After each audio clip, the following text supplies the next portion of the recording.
Yeah. I don't believe in dipping my hives. Some people do.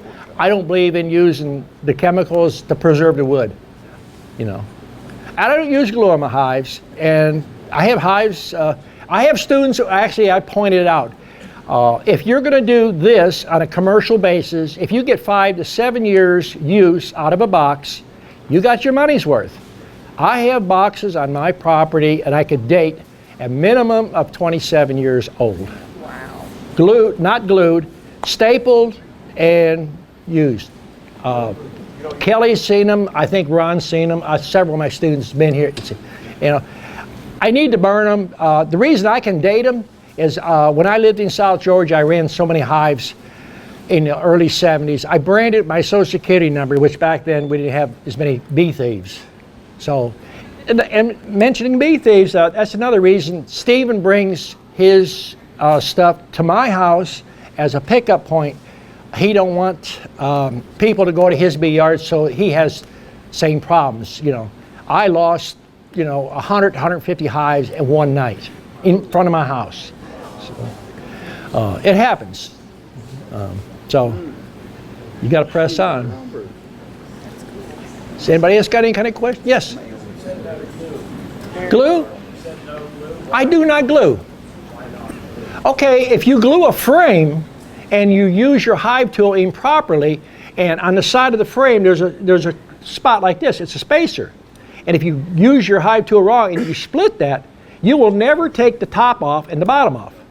But if you don't use glue, you can kind of use your fingers and you can work it loose and replace just one piece instead of throwing the frame away. Also, majority of glues contain formaldehyde, which outgasses when the temperature goes up. I probably have a half a dozen students who've been to my place, which were sold on gluing. And, well, Jason is one too. He's a big guy.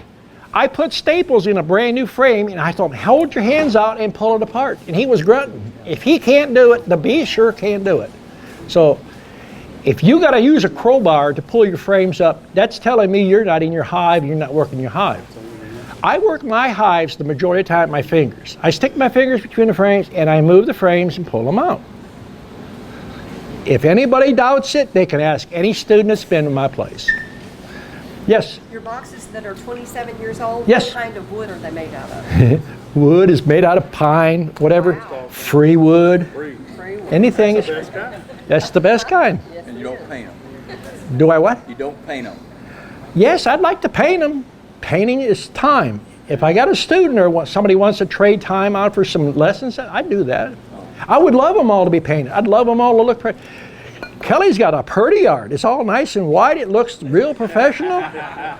My yard is lucky to find boxes that's got paint on. It's been in the yard for 2 or 3 years.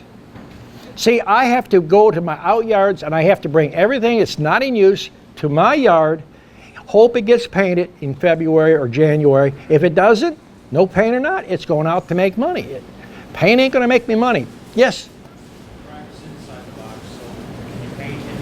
I never paint inside the box. If you paint inside the box, you're going to cause the box to sweat and have moisture in it. I thought that too when I first started. In South Georgia, that's where I made a lot of mistakes too. I painted lids inside. I thought it was going to protect them. All I did was a drink, a little drip, drip, drip all the time in there. Yes? Does your wife do bees also? Does she do bees? The only part of bees she does is spend the money. Hey. And she answers the phone and she keeps things going. Does anybody else got any? Do you want to? Now's the time to ask them. Yes. When you sell your nooks, do you give them the whole box? Nope. No, just the Nope. The way I set myself up and I set my students up, I sell my nukes between 1 o'clock and 5. You don't come to my place at daybreak and you don't come after dark.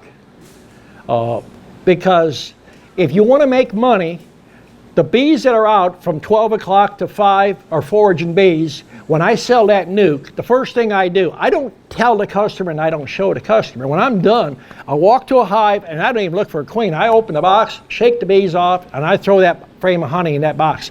That collects my foragers. Now, if I have time, I go order boxes marked queen cells. I cut queen cells. That box is ready to go in 7 days.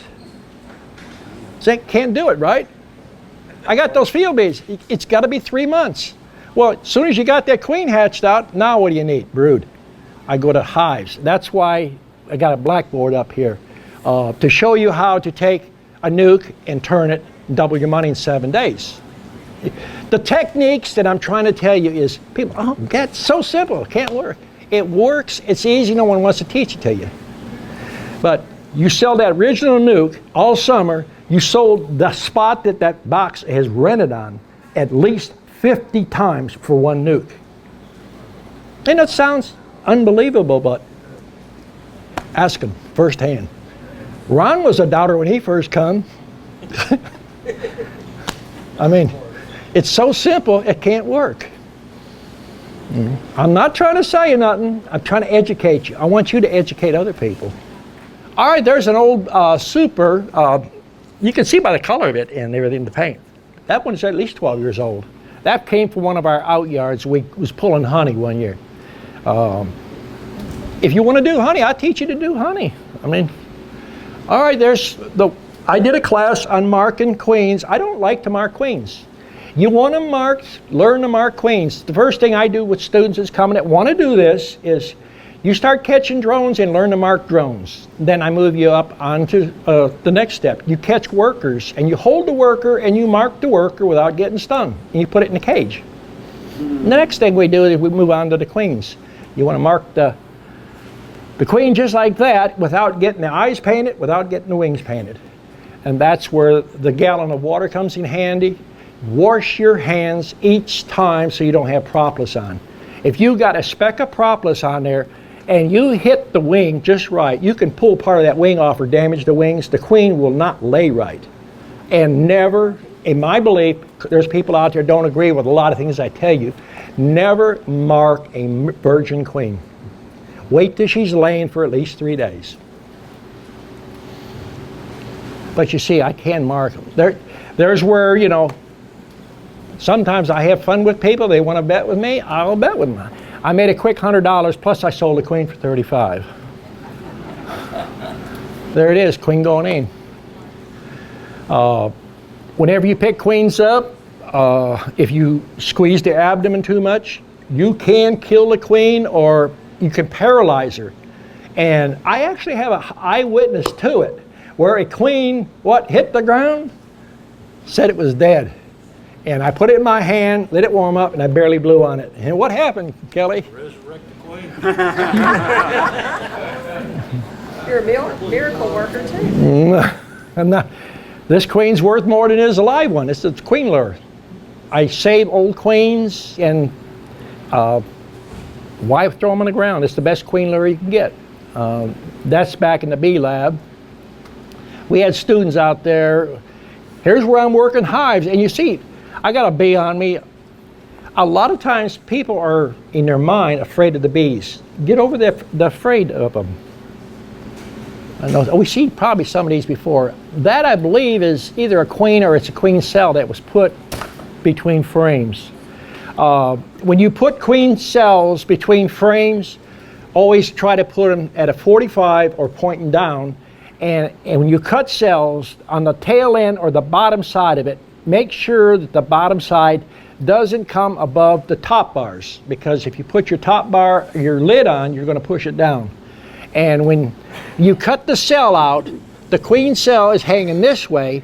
Don't put your fingers this way. You got to put it this way, because you got a frame coming here and a frame coming here. So you put this against the frame and you take this frame and you put it till you just barely feel any drag to it.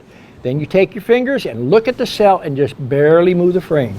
Because if you don't do that, and that nuke has got a lot of bees, they'll cluster on that new cell right away and it'll pull down.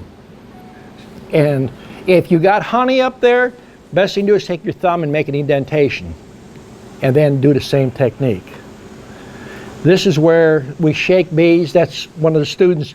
That's the second shaking box. In fact, that's on Steven's truck right now. He was shaking bees last week. If we have bees, we shake all the way up into the end of September. We sell our nukes to the 30th of November. So people that tell you you can only sell bees in the spring, I don't know. I sell. Where's up there? What this? Where'd you say up there? Where? I live north of Atlanta, about 60 miles, and you know we get variation of weather. But if I was south of Atlanta, I would sell bees, you know, a little later. So, did anybody got any questions on that? And this is how we put them in the box. And once you shake about 10 or 12 packages, as a student, I'll weigh your packages, and you should be within 1/8 of an ounce plus. And if you shake enough packages, I wish I had a dime for every package I shook. I can usually get them right on the money every time. And new students will either get them a little too heavy or a little too light. And it's better to have them a little too heavy and treat the customer right.